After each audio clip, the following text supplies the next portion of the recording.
How many times do you watch a film, enjoy it thoroughly, and then they release a sequel, and you wonder why they did it? Then again, the sequel can often really pull out all the stops, and the sequel is even better than the first one because they improve on most everything: storyline, production, and effects. Where am I going with this? The Edgun Leshiy. What a great little gun. Accurate, lightweight, and superb engineering. But single shot. Then right before your eyes, the sequel, The Next Generation, and the storyline, production and special effects have been taken to a whole new level. The Leshiy 2.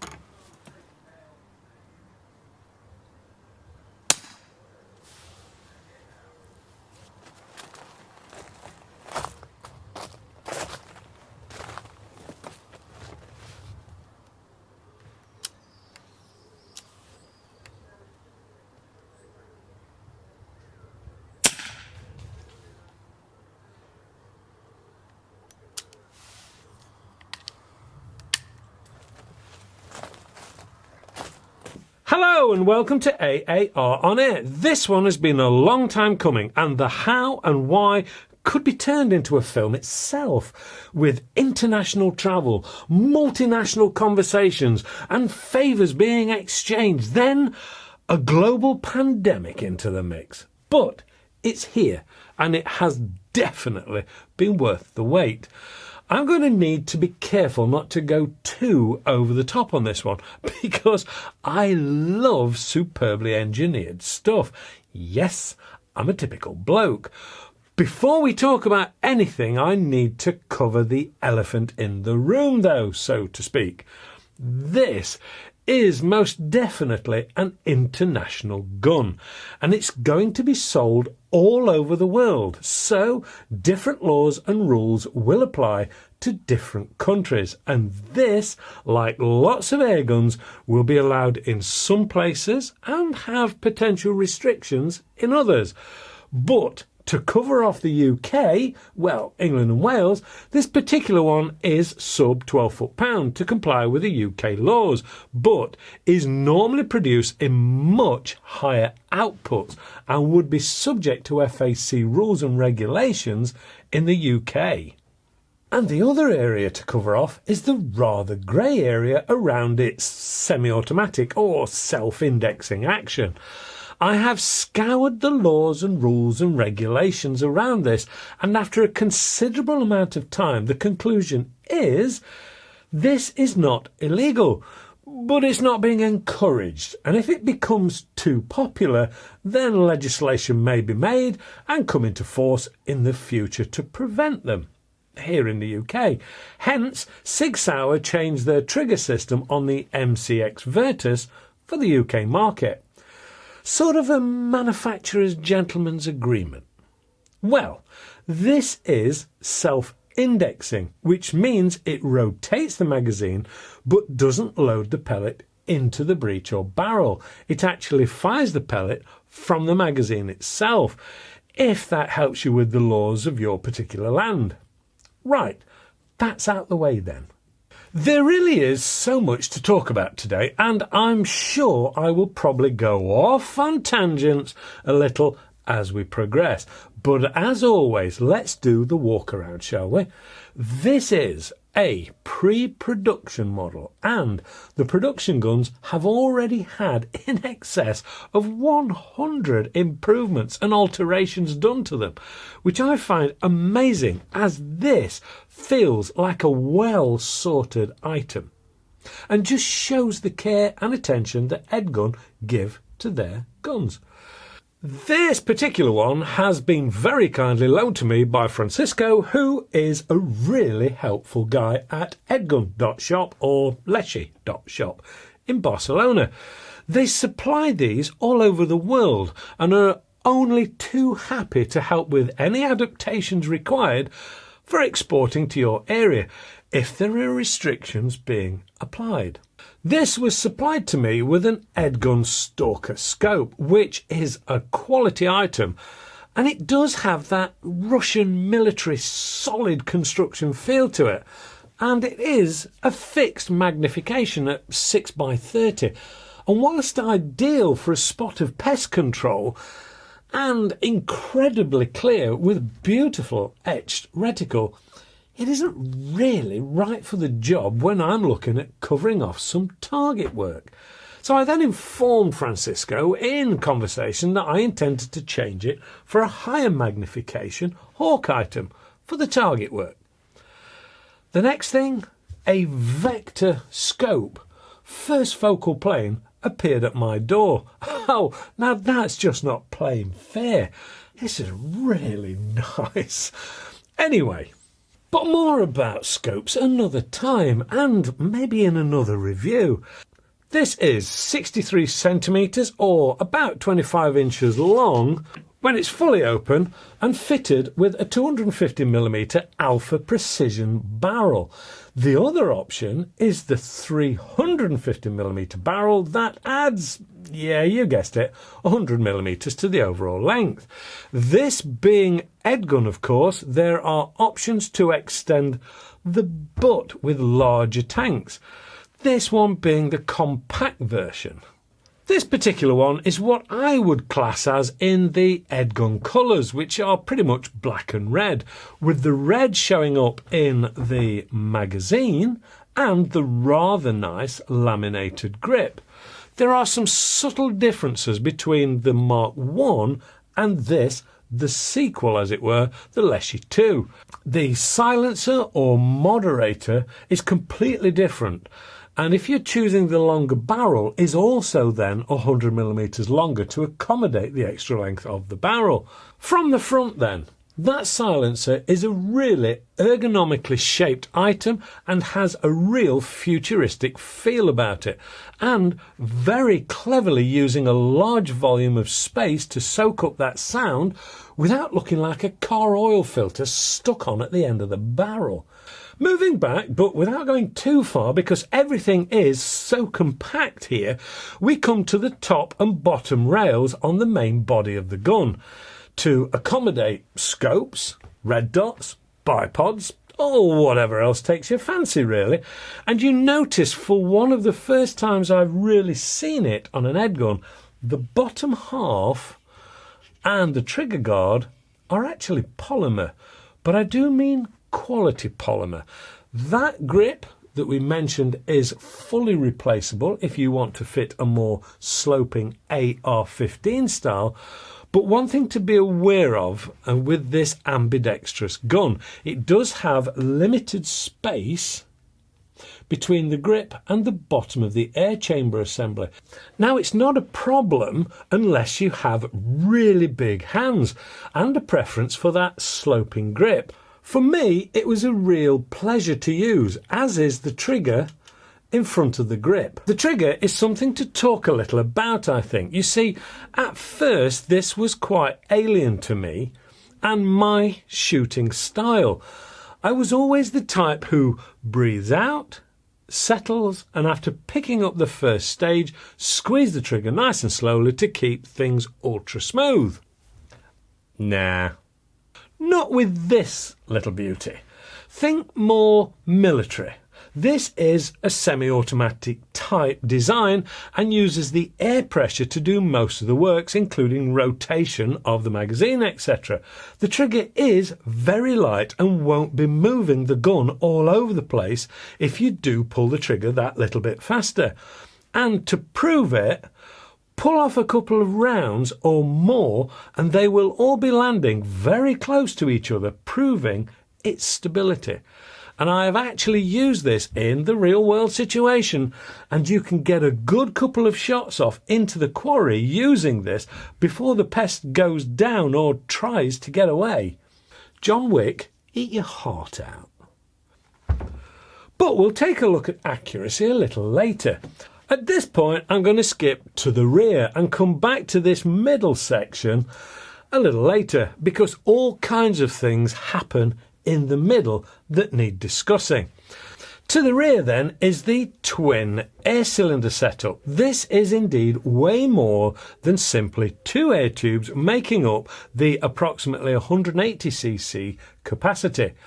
In the top section, with its neoprene cover, is housed the plenum and the regulator and still has space for some air tank, whilst the bottom is pure air tank. Shot count. Well, that would depend upon the power setting of your gun and could range from anything around 16 to 60 from its 300 bar fill pressure. This particular gun is in .25 caliber and was good for around 50 shots from its sub 12 foot-pound power level. But naturally, if the regulator was wound up, then that is going to drop, and probably considerably.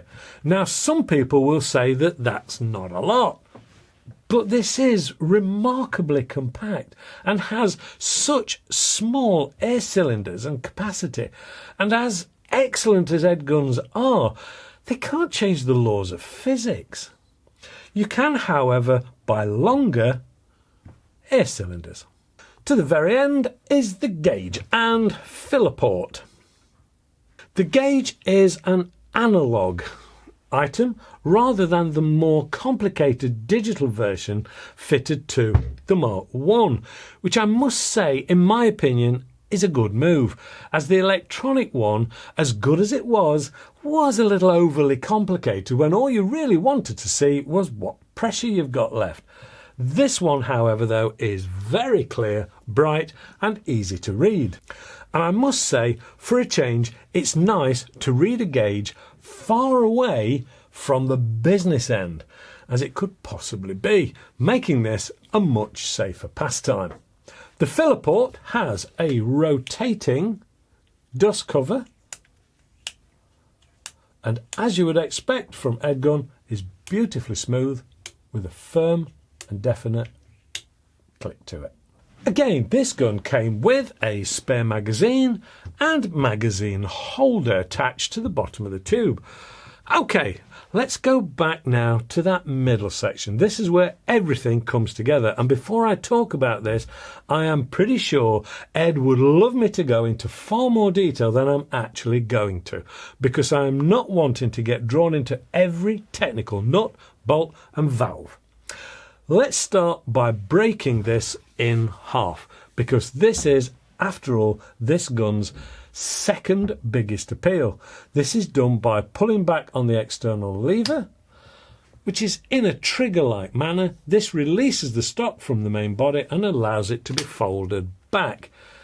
Take it all the way back and it locks into place. No magnets this time, a much more secure system that will hold this solidly in place.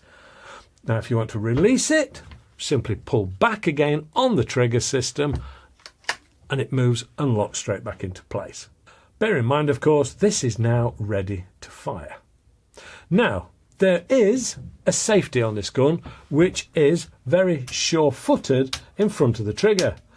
But if this has ammunition in the magazine, then it is live. There is no bolt to cock, and the trigger safety is the only safety you have. So please do be aware. It does, of course, mean this can be brought up to target and ready to go very quickly. I'm starting to feel that John Wick feeling again. Once you've opened this up, it reveals the business end, which is an array of springs, valves, cams, etc. to operate the safety and the semi-automatics or self-indexing system. It also houses the magazine. This one is an 8-round .25 caliber magazine in a really funky Iron Man red, and I love it. Loading this up couldn't possibly be easy. Simply drop the pellets into each chamber,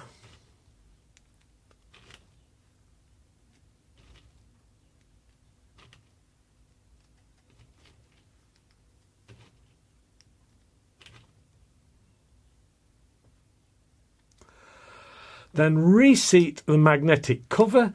This acts as a cover to stop the pellets from falling out, and a spacer to seat the magazine correctly to the mechanism and the valves. I should point out that this is absolutely fine to shoot this gun without it being loaded with pellets, but don't shoot it without a magazine fitted in place, as this could potentially cause an issue. You can, of course, use my preferred method of loading, which is simply involves dropping in the pellets whilst it's still attached to the gun. Kind of revolver style. I don't know why, this just gives me a sense of satisfaction in some kind of strange way.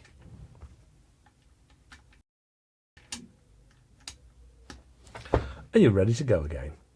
Now, if you take it into your head because you want to work on this gun's plenum or regulator, etc., the whole rear section can be removed by simply pulling back on the red lever on the side.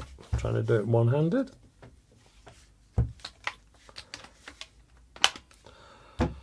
And the whole thing comes off to be able to work on. Refitting is just quite simply the reverse. Now, it may not be clear from watching this on a programme, but before anyone asks, no, it cannot be shot without the rear section being completely in place. So it's not a high-powered pistol. After saying that, I think I've actually seen longer pistols than this. But it is so beautifully compact. I think I have pretty much covered off most things at this stage, and as much as Edguns seem to love their customers to tinker about with their guns, I am definitely not going to be doing that. Changing the barrels on this, though, is a very simple process and can be done in around a minute or two. I don't believe the barrels, though, from the Mark I are interchangeable with the Mark II, though. So, let's go back and do some target work, shall we? Out at the usual 40 metres. Firstly, taking some time.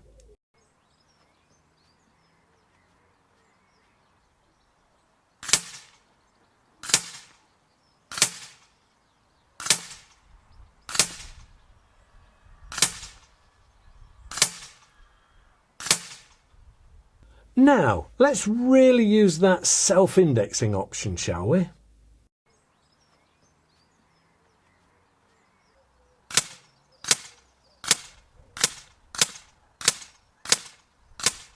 I must admit, the Mark I was accurate. And this one is a real dream. But I'm reliably informed they're going to be putting in more accurate barrels into the production models. I really want to get this out at greater distances to stretch it a little more, really. But due to time restrictions and the constant and understandable demand to get this review out by you guys as soon as possible, then maybe that will come in a future video. Who knows, it may be around that Vector first focal plane scope review idea. So, do I like this? What a stupid question. Of course I like this, and I can't wait to get my hands on a full production model. It is compact, accurate, beautiful to look at, and superbly made. No, it's not a £500 package gun, I'm afraid. It is going to be probably just south of the £2,000 figure, depending on what extras you want to add to this. But for fairly minimal cost, this can be 4 guns in one if you have all the different caliber barrels. 177, .22, .25 and .30. I realise this won't be in everybody's budget, but I would guess it will be on most people's wish lists. It's right at the top of mine. I feel you'll be seeing more of this little item in the future, and rightly so. I would also guess they will be selling out the initial production run of these pretty quickly. For now, though, if you've enjoyed this review, please give us the thumbs up. Subscribe if you haven't already. Click on the alarm bell to make sure that we keep you aware as soon as the new one comes out. Share. Visit us on www.aaronair.com and check out the forums and the latest merchandise. That seems to be going out at such a rate, Mrs. AAR needs a lie down and a large glass of wine. At least that's what she tells me. Stay safe, shoot safe, and I'll see you next week. There's lots more exciting stuff in the pipeline. Thanks for watching.